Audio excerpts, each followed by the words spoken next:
너 어머니가 청소부라며? 우리 아들이 뭐가 부족해서 그런 집안 딸과 결혼했는지 모르겠어. 청소부 집안 주제에 감히 우리 며느리 행세해? 김영숙이 분노에 찬 목소리로 소리치며 며느리 이혜원의 뺨을 세게 때렸습니다. 철서? 혜원이 주저앉는 순간 현관 앞에서 이 모든 장면을 몰래 지켜본 한 남자의 눈에 분노의 불길이 타올랐어요. 내 딸을 때려. 감히 누가? 강훈이 분노에 차서 거실로 성큼 들어오며 소리쳤습니다. 과연 이 아버지의 분노가 교만한 시댁 식구들에게 어떤 충격을 안겨줄까요? 시청 전에 구독과 좋아요 꼭 부탁드립니다. 영상 제작에 큰 힘이 됩니다. 혜원아, 너 어머니가 청소부라며? 시어머니 김영숙의 날카로운 목소리가 거실에 울려 퍼졌습니다. 27살 회사원 이혜원은 고개를 숙인 채 아무 말도 할 수 없었어요. 결혼한 지 2년이 되었지만 시댁에서 받는 시선은 하루도 편한 적이 없었거든요. 이때 현관문 앞에서 조용히 문을 열고 들어온 한 남자가 있었습니다. 바로 혜원의 아버지 이강훈이었어요. 55살의 그는 딸이 요즘 전화 목소리가 이상해서 깜짝 방문을 한 거였습니다. 현관에서 신발을 벗으며 거실에서 들려오는 목소리에 귀를 기울였어요. 남편 박정호는 소파에 앉아 있었지만 아내를 감싸주기는커녕 오히려 어머니 편을 들고 있었죠. 30살의 중견기업 과장인 그는 평소에도 아내보다는 부모님 눈치를 더 많이 봤습니다. 정호야, 장모님이 청소나 하는 거 정말 창피하지 않냐? 우리 집안 체면이 말이 아니야. 동네 사람들이 뭐라고 하겠어? 사돈이 청소부래. 박정호가 혜원을 흘끗 쳐다보며 말했습니다. 강우는 복도에서 이 대화를 듣고 있었어요. 딸을 향한 모욕적인 말들에 주먹이 저절로 쥐어졌습니다. 어머니를 그렇게 말씀하지 마세요. 어머니는 정직하게 일하시는 분이에요. 남들에게 피해 끼치지 않고 떳떳하게 사시잖아요. 뭐가 그렇게 부끄러워요? 혜원이 떨리는 목소리로 말했지만 김영숙의 화는 더욱 커졌습니다. 58살의 그녀는 평소에도 며느리를 곱게 본 적이 없었어요. 정직하게? 청소부가 뭐가 정직해? 남의 집 변기나 닦고 쓰레기나 치우는 게 자랑스러운 일이야? 우리 아들이 뭐가 부족해서 그런 집안 딸하고 결혼했는지 정말 모르겠어. 김영숙이 점점 목소리를 높였어요.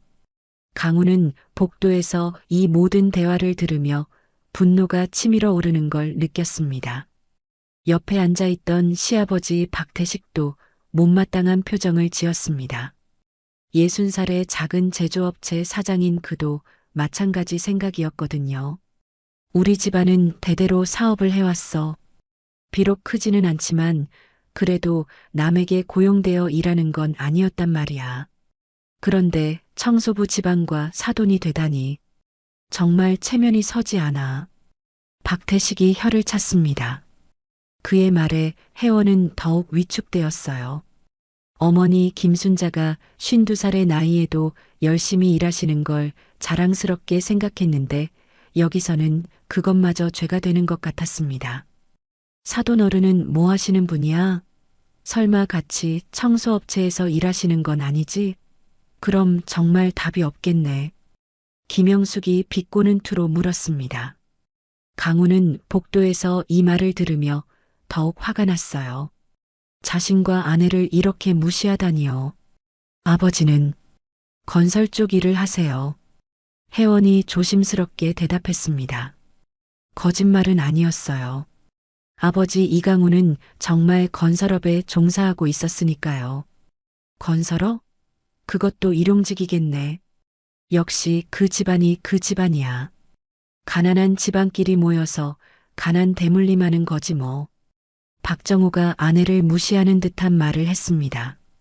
강우는 복도에서 더 이상 참을 수 없었어요. 딸이 이런 모욕을 당하는 걸 지켜볼 수 없었습니다. 혜원의 눈에 눈물이 고였어요. 남편마저 이런 식으로 대하니 정말 절망스러웠습니다. 그런데 청소부 어머니가 뭐라고 그렇게 당당해? 며느리 주제에 시어머니한테 말대꾸까지 하고 김영숙이 더욱 흥분하며 말했습니다. 그리고 혜원을 향해 다가갔어요. 청소부 집안 주제에 감히 우리 며느리 행세해? 이게 말이 돼? 김영숙이 혜원을 향해 소리쳤습니다. 그리고는 혜원의 뺨을 세게 때렸어요. 철서? 날카로운 소리와 함께 혜원의 얼굴이 옆으로 돌아갔습니다. 빨갛게 부어오른 뺨에서는 따끔거리는 아픔이 느껴졌어요. 혜원은 충격에 그 자리에서 주저앉았습니다. 복도에서 이 장면을 목격한 강훈의 눈에 불이 켜졌습니다. 딸의 뺨을 때리는 순간을 보고 더 이상 참을 수 없었어요. 어머니를 욕하지 마세요. 제발 그만해 주세요. 어머니가 무슨 잘못을 했다고 이렇게까지 하세요? 혜원이 눈물을 흘리며 말했지만 김영숙은 멈추지 않았습니다. 오히려 더욱 흥분했어요. 뭐, 감히 시어머니한테 대든다고? 역시 청소부 딸답니래. 예의도 모르고 버릇도 없고 이런 게 며느리라고. 박정호도 아내 편을 들기는커녕 어머니를 거들었어요. 평소에 어머니 앞에서는 절대 거역하지 못하는 성격이었거든요. 혜원아, 어머니께 제대로 죄송하다고 해. 장모님이 청소부라는 게 우리한테는 정말 큰 부담이야. 회사 사람들이 알면 어떻게 하려고? 나까지 무시당할 것 같아. 박정호의 말에 혜원은 더 이상 견딜 수 없었습니다. 남편마저 이런 식으로 나오니 정말 절망스러웠어요. 무릎을 꿇고 앉으며 고개를 숙였습니다. 죄송합니다. 제가 잘못했습니다. 앞으로는 어머니 이야기 안 할게요.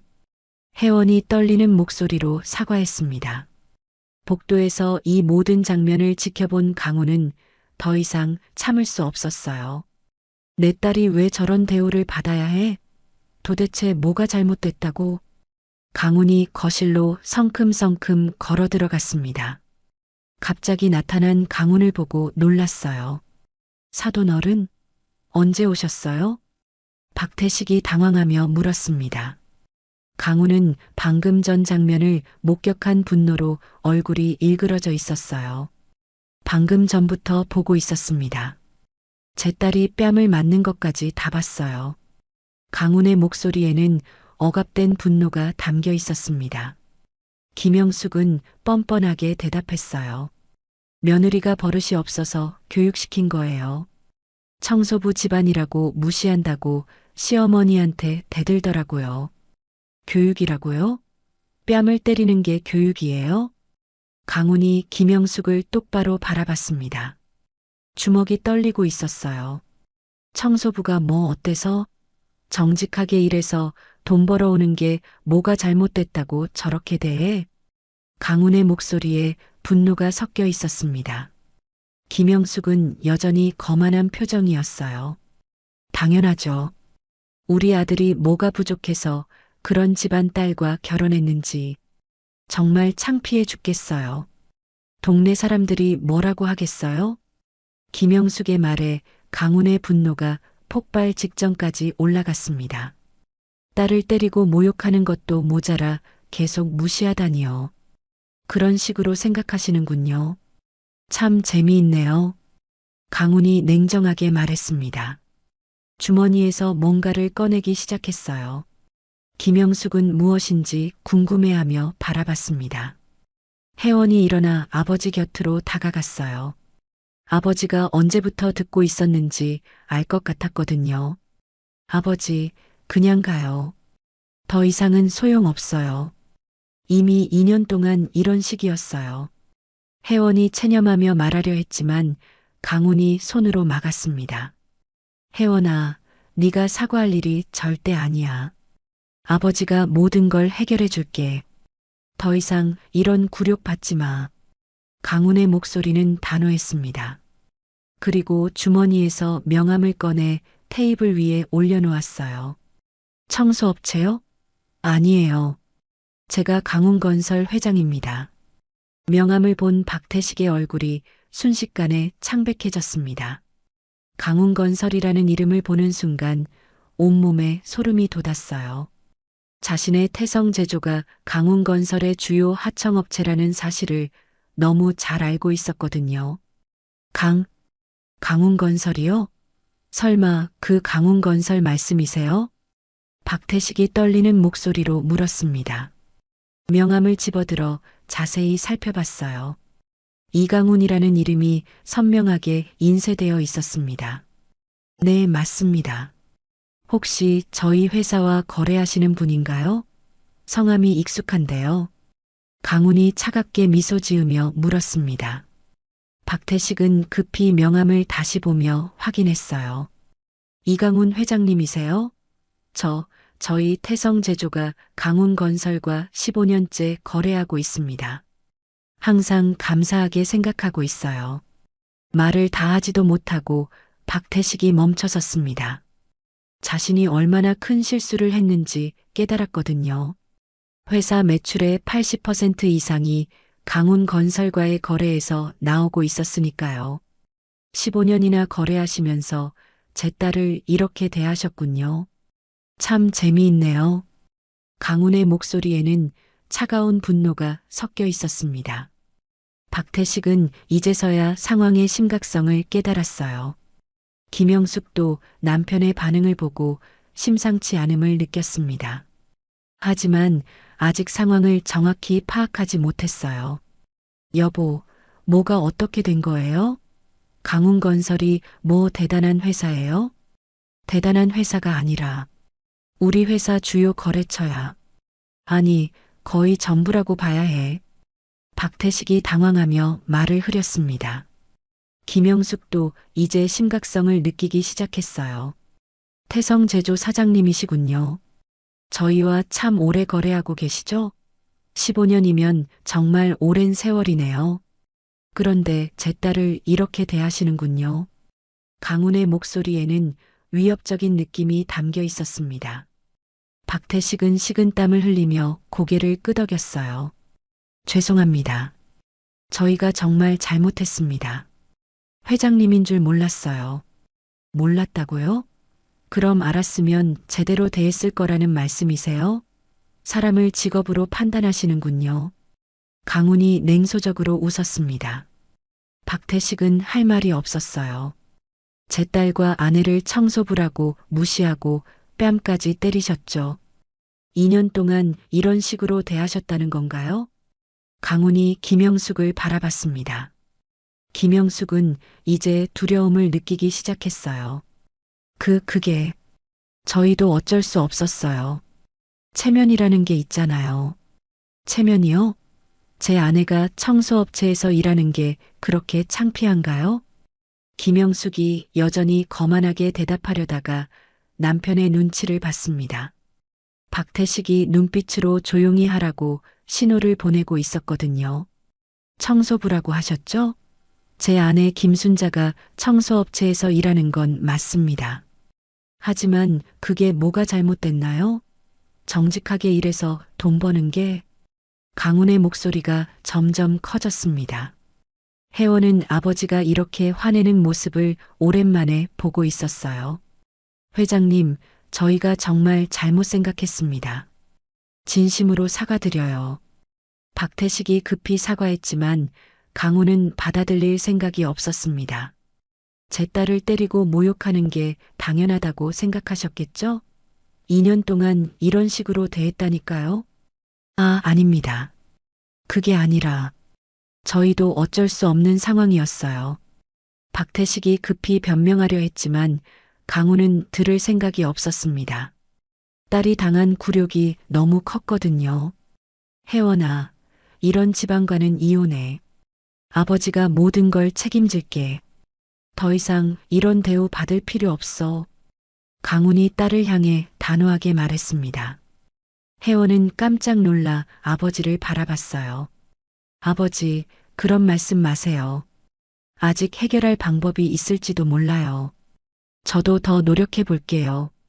노력? 2년 동안 충분히 노력했잖아. 그런데도 뺨을 맞았어. 강훈의 목소리는 흔들림이 없었습니다.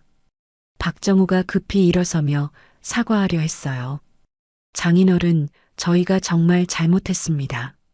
진심으로 사과드릴게요. 앞으로는 절대 이런 일 없을 거예요. 혜원이도 존중할게요. 이미 늦었다. 2년 동안 기회는 충분히 있었어. 내 딸 뺨을 때린 건 용서할 수 없어. 강훈이 냉정하게 대답했습니다. 그리고 혜원의 손을 잡고 일으키려 했어요. 혜원아, 짐 챙겨서 집으로 가자. 더 이상 여기 있을 필요 없어. 혜원은 망설였습니다.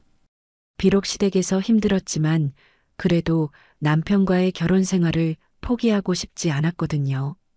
아버지, 한 번만 더 기회를 주세요. 제가 더 잘해볼게요. 정우 씨를 사랑해요. 참고 살아볼게요.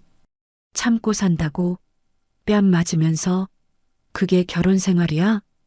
강훈이 딸의 어깨에 손을 올렸습니다. 혜원의 눈에 눈물이 고였어요. 기회는 이미 충분히 줬어. 2년 동안 네가 얼마나 힘들었는지 아버지가 다 알고 있어. 전화할 때마다 목소리가 죽어 있더라. 김영숙이 급히 달려와 혜원의 손을 잡았습니다. 상황이 심각해짐을 느꼈거든요. 혜원아, 미안해. 내가 정말 잘못했어. 앞으로는 절대 그러지 않을게. 어머니 일도 존중할게. 뭐든 다 들어줄게. 이미 늦었어요. 딸 뺨 때린 걸 어떻게 용서해요? 강훈이 김영숙의 손을 뿌리쳤습니다. 김영숙은 처음으로 진짜 두려움을 느꼈어요. 회장님, 제발 한 번만 용서해 주세요. 저희가 무식해서 그랬어요. 제가 무릎 꿇고 사과할게요. 박태식이 실제로 무릎을 꿇으며 애원했습니다. 자신의 사업이 위험해질 수도 있다는 걸 직감했거든요. 용서요? 제 딸을 때리고 2년 동안 모욕한 걸 용서하라고요? 제 아내까지 무시하면서? 강훈의 목소리에 분노가 가득했습니다. 박정우도 급히 무릎을 꿇었어요. 장인어른, 정말 죄송합니다. 제가 아내를 제대로 보호하지 못했습니다. 다 제 잘못이에요. 저도 함께 무시했어요. 보호는커녕 함께 모욕했잖습니까? 장모님이 청소부라고 창피하다고 했죠? 회사 사람들이 알면 어떻게 하냐고. 강훈이 박정우를 차갑게 바라봤습니다. 박정우는 할 말이 없었어요. 혜원아, 이혼 수속 밟자. 아버지가 모든 걸 도와줄게. 위자료도 제대로 받고 변호사도 최고로 구해줄게. 아버지, 정말 그래야 할까요? 그래야 해. 이제부터는 당당하게 살아라. 아무도 너를 무시하지 못하게 아버지가 해줄게. 다신 이런 굴욕 당하지 마. 강훈은 딸을 꼭 안아주었어요. 박 씨 가족들은 절망적인 표정으로 서로를 바라봤습니다. 회장님, 정말 마지막으로 한 번만 기회를 주세요. 저희가 완전히 달라질게요. 며느리를 딸처럼 모실게요. 김영숙이 울며 매달렸지만 강훈의 마음은 이미 정해져 있었습니다. 기회는 끝났어요. 내일부터 변호사와 상담해서 이혼 절차 밟겠습니다. 그리고 사업 관계도 다시 생각해 봐야겠네요.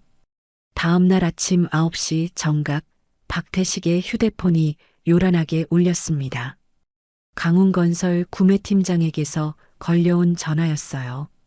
평소라면 반가웠을 전화였지만 지금은 불안감만 커졌습니다. 박 사장님, 안녕하세요. 급한 연락이 있어서 일찍 전화드렸습니다. 네, 팀장님. 무슨 일이신지요? 혹시 새로운 프로젝트 관련인가요? 죄송하지만 앞으로 저희와의 모든 계약을 해지하기로 했습니다. 진행 중인 프로젝트도 마찬가지고요. 뭐라고요? 갑자기 왜요? 15년 동안 문제없이 잘 해왔잖아요. 품질이나 납기일도 항상 지켰고요. 박태식이 당황하며 물었습니다.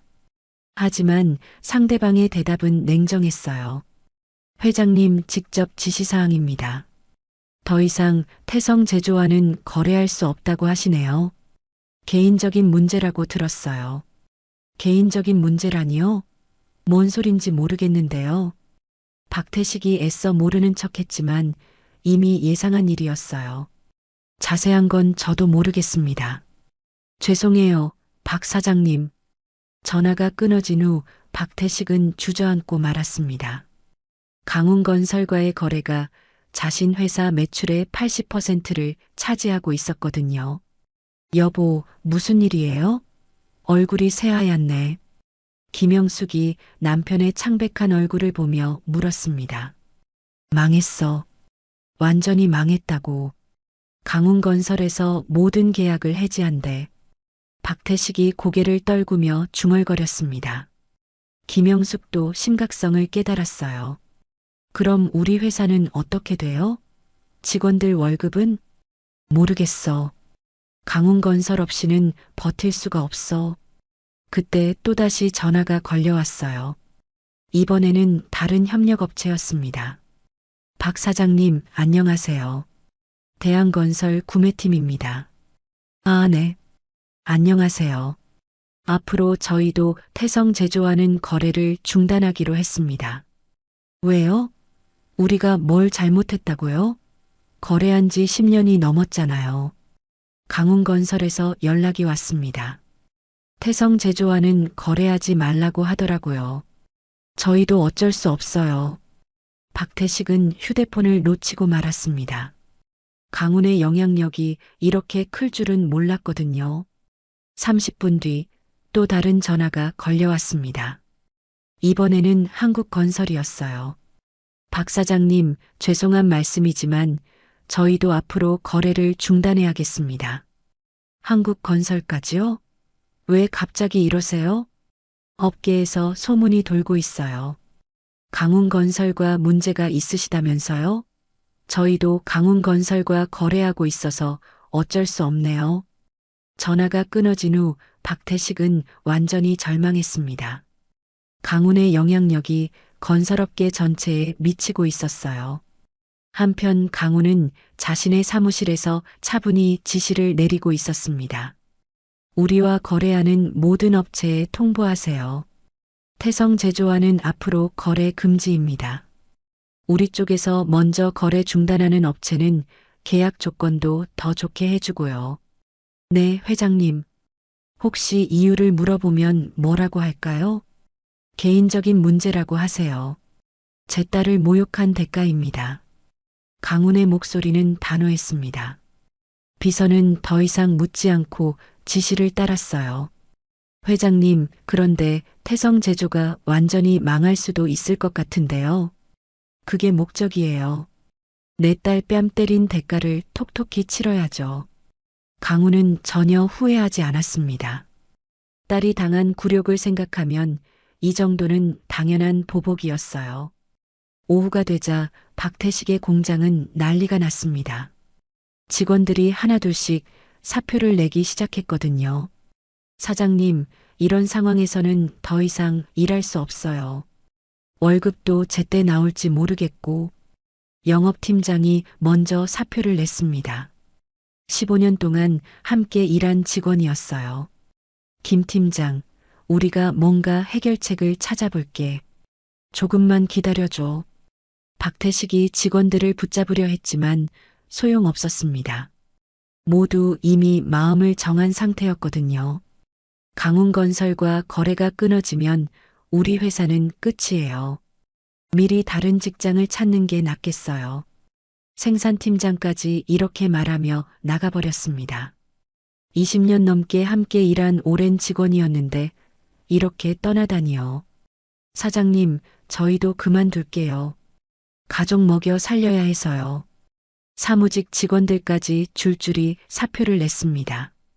박태식은 혼자 텅 빈 사무실에 앉아 있을 수밖에 없었어요. 그 시간 김영숙은 강훈에게 전화를 걸고 있었습니다. 회장님, 제발 한 번만 용서해 주세요. 제가 무릎 꿇고 사과드릴게요. 어디든 찾아갈게요. 이미 늦었다고 했잖아요. 제 딸 뺨 때린 걸 어떻게 용서해요? 강훈의 목소리는 차가웠습니다.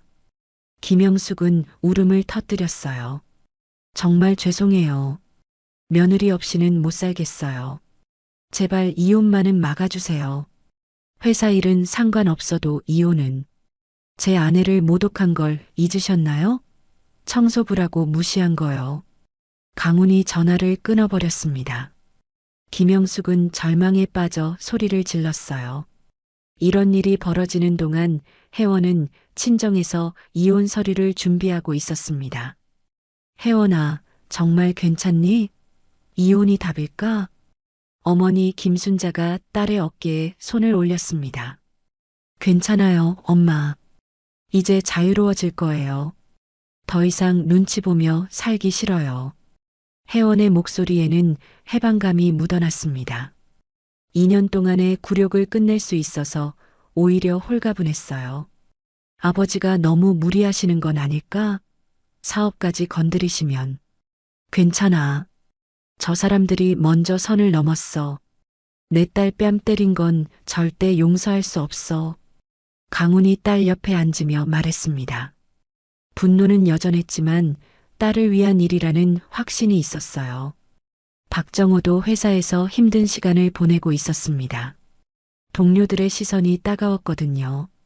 박 과장, 장인어른이 강훈건설 회장이라면서요? 그런데 왜 집안이 이렇게 망가진 거예요? 동료가 호기심 어린 눈으로 물었습니다. 박정호는 고개를 끄덕일 수밖에 없었어요. 그런데 왜 회장님 딸과 이혼한다는 소문이 돌아요? 무슨 일 있었어요? 박정호는 대답할 수 없었습니다. 자신들이 저지른 일을 어떻게 설명할 수 있겠어요? 아무래도 박 과장 때문에 우리 회사도 강훈건설과 거래에 문제 생기는 거 아니에요? 다른 동료가 걱정스럽게 말했습니다. 박정호는 점점 위축되었어요. 일주일이 지나자 박태식의 회사는 완전히 무너져 내렸습니다. 주요 거래처들이 모두 등을 돌렸고 직원들은 대부분 떠나버렸어요. 10명이던 직원이 이제 5명밖에 남지 않았습니다. 여보, 은행에서 연락 왔어요. 대출을 즉시 상환하라고 하네요. 3억이나 돼요. 김영숙이 떨리는 목소리로 남편에게 말했습니다. 박태식은 이미 체념한 표정이었어요. 돈이 어디 있다고 상환을 해. 회사 계좌도 거의 텅 비었는데 이미 끝난 거야. 회사 계좌는 텅 비어 있었고 개인 통장에도 별로 남은 게 없었습니다. 그동안 회사 운영에 모든 돈을 쏟아부었거든요. 그럼 우리 집은 어떻게 돼요? 집도 담보로 잡혀 있잖아요. 그것도 빼앗길 거야. 은행에서 이미 경매 절차 준비하고 있을 거야. 박태식이 고개를 떨구며 말했습니다. 30년 동안 일궈온 모든 게 일주일 만에 무너져 내렸어요. 이때 박정호의 회사에서도 문제가 터졌습니다. 박 과장, 임원진이 부르십니다. 급한 일이라고 하네요. 동료가 조심스럽게 말했습니다. 박정호는 불안한 마음으로 임원실로 향했어요. 박 과장, 들어와서 앉아요. 상무가 심각한 표정으로 말했습니다. 박정호는 무슨 일인지 알 것 같아서 더욱 불안했어요. 장인어른이 강훈건설 회장이라면서요? 그런데 개인적인 문제로 이혼한다고 들었는데. 네, 그렇습니다. 박정호가 고개를 숙이며 대답했습니다. 우리 회사도 강훈건설과 거래하고 있어요. 그런데 박 과장 때문에 문제가 생길까봐 걱정이에요. 상무의 말에 박정호는 더욱 위축되었습니다. 혹시 강훈건설에서 우리 회사에 압력을 넣을 수도 있잖아요. 박 과장이 있는 한. 다른 임원도 걱정스럽게 말했습니다. 박정호는 이미 예상한 일이었어요. 그래서 말인데 당분간 휴직을 하는 게 어떨까요? 사태가 진정될 때까지. 휴직이요? 그럼 월급은? 방금만 지급하겠어요. 어쩔 수 없는 상황이니까 이해해 주세요. 박정호는 할 말이 없었습니다. 자신 때문에 회사에 피해가 갈 수도 있다는 걸 알고 있었거든요. 한편 강우는 더욱 강력한 조치를 취하고 있었습니다. 은행 쪽에도 연락했습니다. 태성 제조 대출 회수하라고 했어요. 비서가 보고했습니다. 강우는 만족스러운 표정이었어요. 부동산 업계에도 소문 퍼뜨리세요.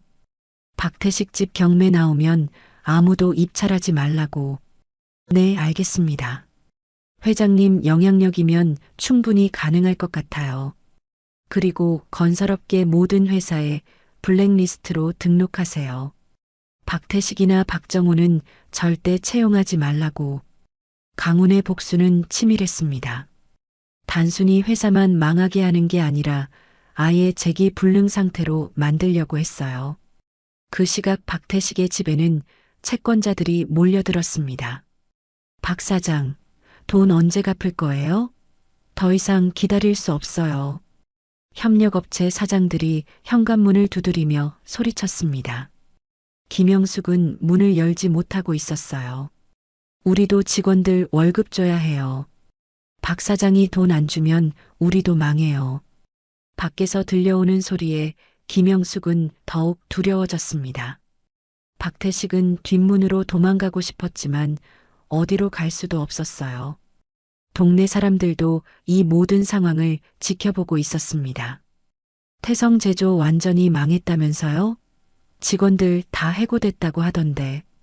그러게요. 강훈건설이랑 싸웠다고 하던데 그게 사실인가 봐요. 며느리를 함부로 대했다가 이런 일이 생겼다는 소문도 있어요. 동네 사람들의 시선도 차가워졌습니다. 박 씨 가족은 완전히 고립되었어요. 이때 혜원은 강훈건설 본사에서 새로운 삶을 준비하고 있었습니다. 혜원아, 우리 회사 기획팀에서 일해볼 생각 없니? 네 능력이면 충분히 할 수 있어. 강훈이 딸에게 제안했습니다. 혜원은 망설였어요. 아버지 회사에서 일하는 게 맞을까요? 사람들이 뭐라고 할지. 상관없어. 네가 잘할 수 있는 일이면 어디서든 해야지. 더 이상 눈치 보지 마. 강훈은 딸이 당당하게 살기를 원했습니다. 2년 동안 위축되어 지낸 딸을 보는 게 너무 안타까웠거든요. 그럼 정말 도전해 볼게요. 아버지 회사에 피해만 안 된다면. 피해는 무슨. 너 실력으로 하는 거야. 혜원은 새로운 시작에 대한 기대감을 느꼈습니다. 이제 정말 자유로워질 수 있을 것 같았어요. 2주가 지나자 박 씨 가족의 상황은 더욱 참혹해졌습니다. 집 앞에는 채권자들이 매일 찾아와 돈을 달라며 소리를 질렀고 은행에서는 경매 통지서를 보내왔어요. 여보, 이제 정말 어떻게 해야 할까요? 집도 빼앗기고 회사도 망했는데. 김영숙이 눈물을 흘리며 남편에게 말했습니다. 박태식은 며칠째 제대로 잠도 못 자고 있었어요. 모르겠어. 회장님한테 빌어보는 수밖에. 무릎 꿇고라도 용서를 빌어야겠어. 박태식이 체념한 목소리로 말했습니다. 자존심도 뭣도 없었어요. 살아남는 게 우선이었거든요. 그러면서도 박정호는 회사에서 더욱 힘든 시간을 보내고 있었습니다. 휴직 상태였지만 동료들의 시선은 여전히 차가웠어요. 박 과장, 장인어른한테 부탁해보세요. 이러다 우리 회사까지 피해봐요. 선배가 짜증스럽게 말했습니다. 박정호는 고개를 들 수 없었어요. 장인어른이라뇨? 이제 남남이에요. 이혼 서류도 거의 다 끝났고요. 그럼 더 큰일이네. 완전히 원수가 되는 거잖아요. 동료들은 박정호를 더욱 경계하기 시작했습니다. 언제 회사에 불똥이 튈지 모르니까요. 그날 오후 박태식은 마침내 결심을 굳혔습니다. 강훈건설 본사 앞으로 가서 직접 사과하기로 한 거예요. 영수가, 우리 같이 가자. 함께 무릎 꿇고 빌어보자. 김영숙도 이미 각오를 했습니다. 자존심 따위는 더 이상 중요하지 않았거든요. 정우도 데려가야 해요. 함께 사과해야죠. 박정호도 어쩔 수 없이 따라 나섰습니다. 회사에서 눈치만 보고 있을 수도 없는 상황이었거든요. 강훈건설 본사 앞에 도착한 박 씨 가족은 경비실에서 출입이 막혔습니다. 죄송하지만 약속 없으시면 들어가실 수 없어요. 경비원이 정중하게 말했습니다. 박태식은 애원하듯 말했어요. 제발 회장님께 말씀드려주세요. 태성제조 박태식이 찾아왔다고. 꼭 만나 뵙고 싶다고요. 알겠습니다. 잠시만 기다려주세요. 경비원이 전화를 걸었지만 돌아오는 대답은 예상한 것이었어요. 회장님께서 만나실 수 없다고 하시네요. 돌아가시라고 전해달라고 하십니다. 그 말을 들은 김영숙이 갑자기 무릎을 꿇었습니다. 딱딱한 시멘트 바닥에 무릎을 대고 큰 소리로 외쳤어요. 회장님, 저희가 죽을 죄를 지었습니다. 제발 한 번만 봐주세요. 김영숙의 외침에 지나가던 사람들이 하나둘씩 모여들기 시작했습니다. 박태식과 박정호도 어쩔 수 없이 무릎을 꿇었어요. 회장님, 저희가 정말 잘못했습니다. 며느리를 때린 것도 잘못이고 청소부라고 무시한 것도 잘못이었어요. 김영숙이 목이 쉬도록 소리쳤습니다. 오가는 사람들이 수군수군하며 구경했어요. 저기 뭔 일이야? 왜 저렇게 빌고 있지? 강훈건설 앞에서 저러는 걸 보니 뭔가 큰 문제가 있나 봐. 사람들의 시선이 집중되자 박 씨 가족은 더욱 초라해졌습니다. 하지만 이미 잃을 것도 없는 상황이었어요. 이때 강훈이 건물 유리창을 통해 아래를 내려다보고 있었습니다. 딸 혜원도 옆에 서 있었어요. 아버지, 저 사람들 정말 불쌍해 보여요. 혜원이 조심스럽게 말했습니다. 아직 마음 한구석에는 정이 남아 있었거든요. 불쌍하다고? 네 뺨 때린 사람들이야. 2년 동안 널 그렇게 괴롭힌 사람들이고. 강훈의 목소리는 차가웠습니다. 딸을 생각하면 전혀 불쌍하지 않았어요.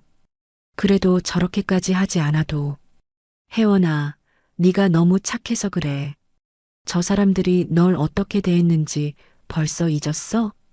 강훈이 딸의 어깨에 손을 올렸습니다. 혜원은 더 이상 말하지 않았어요. 아래에서는 박 씨 가족의 절규가 계속되고 있었습니다. 회장님, 며느리 없으면 못 살겠어요. 제발 이혼만은 막아주세요. 김영숙이 울부짖듯 소리쳤습니다. 지나가던 행인들이 점점 더 많이 모여들었어요. 무슨 일인지 궁금하네. 저 사람들이 뭘 잘못했길래 며느리를 때렸다고 하던데 그것도 청소부라고 무시하면서. 아, 그럼 당연히 벌 받을 일이지. 요즘 세상에 그런 일이 있다니. 사람들의 반응은 대부분 박 씨 가족에게 불리했습니다. 오히려 강훈 회장을 지지하는 분위기였어요. 2시간이 지나도 강훈은 나타나지 않았습니다. 박 씨 가족의 무릎은 이미 빨갛게 부어 있었어요. 아버지, 그만 가요. 소용없을 것 같아요. 박정우가 지쳐서 말했습니다. 하지만 박태식은 포기할 생각이 없었어요. 안 돼. 회장님이 나올 때까지 여기 있어야 해. 우리 회사도 살리고 집도 지켜야 하잖아. 박태식의 말에 김영숙도 다시 큰 소리로 외쳤습니다. 회장님, 제가 무식해서 그랬어요. 청소부가 천한 일이라고 생각한 제가 잘못됐어요. 그제야 강훈이 마음을 움직였습니다. 하지만 용서가 아니라 마지막 통보를 하기 위해서였어요. 혜원아, 내려가서 마지막으로 말해주자. 이미 늦었다고. 강훈과 혜원이 1층으로 내려왔습니다. 박 씨 가족은 희망을 품고 더욱 간절하게 빌었어요. 회장님, 정말 죄송합니다. 저희가 완전히 잘못 생각했어요. 혜원아, 엄마가 정말 미안해. 앞으로는 너 어머니도 존경할게. 뭐든지 다 들어줄게. 김영숙이 혜원의 손을 잡으려 했지만 혜원은 피했습니다. 이미 늦었다고 했습니다. 제 딸은 더 이상 여러분의 가족이 아니에요. 강훈이 냉정하게 말했습니다. 박 씨 가족의 얼굴에 절망이 스며들었어요. 내일 이혼 서류가 법원에 접수됩니다. 모든 게 끝났어요. 다음 날 오전 가정법원에서 이혼 조정이 열렸습니다. 박정우는 체념한 표정으로 서류에 서명했어요. 더 이상 버틸 힘도 없었거든요. 위자료는 2억 원으로 확정됐습니다. 그리고 혜원 씨 명의의 적금과 주식도 모두 가져가세요. 변호사가 정리해 주었습니다. 박정우는 고개를 끄덕일 뿐이었어요. 정말 이렇게 끝내야 해? 한 번만 더 기회를. 김영숙이 마지막까지 매달렸지만 소용없었습니다. 혜원의 마음은 이미 완전히 돌아서 있었어요. 어머님, 2년 동안 기회는 충분히 있었어요. 이제 정말 끝이에요. 혜원이 차분하게 말했습니다. 예전의 위축된 모습은 전혀 찾아볼 수 없었어요. 이혼 서류가 접수되고 나자 강우는 딸에게 말했습니다. 혜원아, 이제 정말 자유야. 앞으로는 당당하게 살아. 네, 아버지. 이제 새로운 시작이에요. 혜원의 목소리에는 해방감과 기대감이 섞여 있었습니다. 2년 동안의 굴욕스러운 결혼 생활이 드디어 끝났어요. 법원을 나오면서 강우는 딸에게 제안했습니다. 우리 회사 기획팀 이사로 임명할게. 아버지, 그래도 되나요? 사람들이 뭐라고 할지. 네 실력은 내가 잘 알고 있어. 회사에서도 프로젝트마다 우수한 성과를 냈잖아. 이제 그 실력을 제대로 발휘할 기회야. 혜원은 새로운 도전에 설렜습니다. 마침내 자신의 진짜 가치를 보여주며 살아갈 수 있을 것 같았어요. 한편 박 씨 가족은 집에서 절망에 빠져 있었습니다. 은행에서 최후 통첩이 왔거든요. 이번 주 안에 3억을 갚지 못하면 경매 절차를 시작하겠다고 하네요. 박태식이 은행에서 온 공문을 보며 말했습니다. 김영숙은 울음만 터뜨렸어요. 우리 집도 빼앗기면 어디서 살아요? 갈 곳도 없는데. 시골 고향이라도 가야지. 여기서는 더 이상 버틸 수 없어. 박태식도 이미 모든 걸 포기한 상태였습니다. 30년 동안 쌓아온 모든 게 2주 만에 사라져버렸어요. 박정우는 회사에서 결국 해고 통지를 받았습니다. 박 과장, 회사 사정상 어쩔 수 없네요. 강훈건설과 관계가 악화되면 우리도 피해를 볼 수 있어서요. 상무가 미안한 듯 말했습니다. 박정우는 예상한 일이라 놀라지도 않았어요. 알겠습니다. 그동안 고생 많으셨어요. 박정우가 담담하게 대답하며 자리에서 일어났습니다. 이제 정말 밑바닥까지 떨어진 기분이었어요. 일주일 후 박 씨 가족의 집이 경매에 나왔습니다. 하지만 입찰자가 한 명도 나타나지 않았어요. 강훈의 영향력 때문이었거든요. 이상하네요. 시세보다 싸게 나왔는데 아무도 안 와요. 공인중개사가 고개를 갸웃했습니다. 하지만 업계 사람들은 이유를 알고 있었어요. 강훈건설 회장이 건드리지 말라고 했다던데. 누가 그 집을 사겠어? 결국 박 씨 가족은 시골 고향으로 야반도주하듯 떠날 수밖에 없었습니다. 짐도 제대로 못 챙기고 떠나는 신세가 되었네. 김영숙이 한숨을 쉬며 말했습니다. 30년 동안 살던 집을 이렇게 떠나다니요. 모든 게 내 잘못이야. 며느리를 함부로 대해서 이런 일이 생긴 거야. 박태식도 후회했지만 이미 늦었습니다. 돌이킬 수 없는 강을 건너버렸어요. 같은 시간 혜원은 강훈건설에서 첫 출근을 하고 있었습니다. 이사님, 기획팀에서 준비한 프레젠테이션 자료입니다. 직원이 공손하게 자료를 건네주었습니다. 혜원은 당당하게 받아들였어요. 고생하셨어요. 다음 회의 때까지 검토해 보겠습니다. 예전의 위축된 모습은 전혀 찾아볼 수 없었습니다. 자신감이 넘쳤어요. 회장님 딸이라고 해서 특별 대우 받으려고 하지 않겠습니다. 실력으로 인정받고 싶어요. 혜원이 직원들에게 말했습니다. 직원들도 그런 혜원의 모습에 호감을 느꼈어요. 이사님, 정말 멋져요. 저희도 열심히 도와드릴게요. 혜원은 새로운 환경에서 새로운 삶을 시작하고 있었습니다. 이제 정말 자유로워진 기분이었어요. 1년이 흘렀습니다. 혜원은 강훈건설에서 뛰어난 성과를 보여주며 상무로 승진했어요.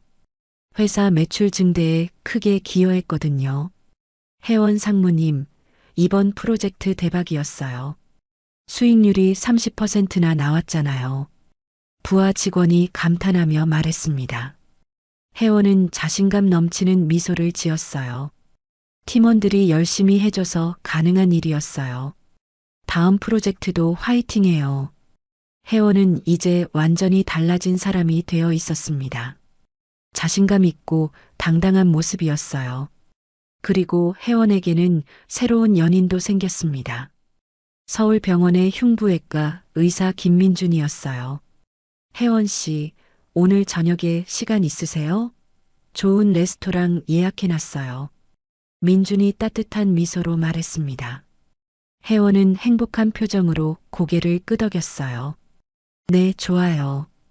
요즘 일이 바빠서 제대로 된 데이트도 못했는데 두 사람은 서로를 존중하고 사랑하는 관계였습니다.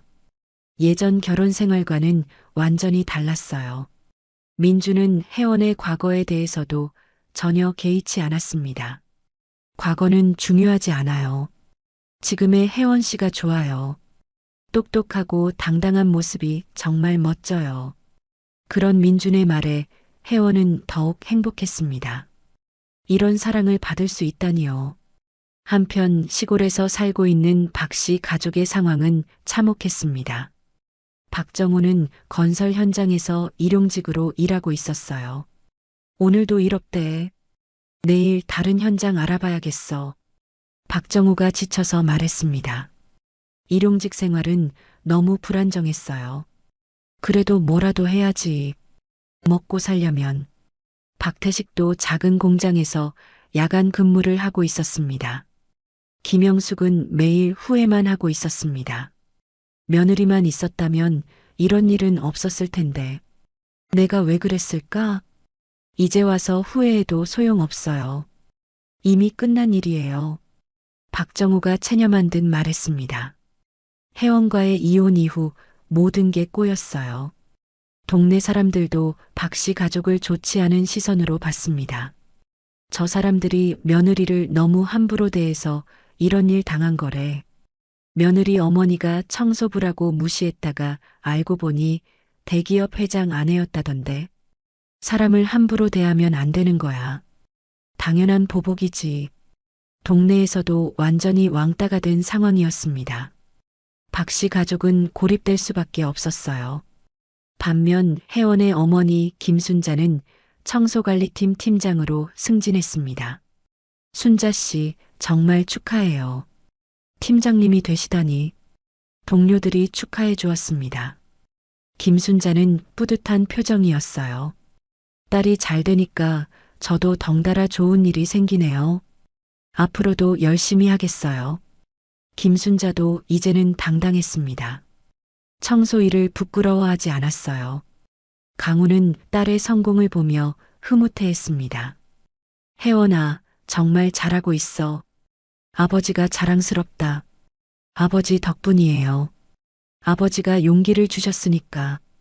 혜원이 감사한 마음으로 말했습니다. 아버지의 보호가 있었기에 새로운 삶이 가능했어요. 이제 정말 행복해 보이는구나. 예전의 시댁에서 힘들어할 때가 생각나네. 그때를 생각하면 지금이 꿈 같아요. 정말 자유롭고 행복해요. 혜원의 얼굴에는 진심 어린 행복이 넘쳤습니다. 더 이상 누구 눈치도 보지 않아도 되니까요. 2년이 더 지났습니다.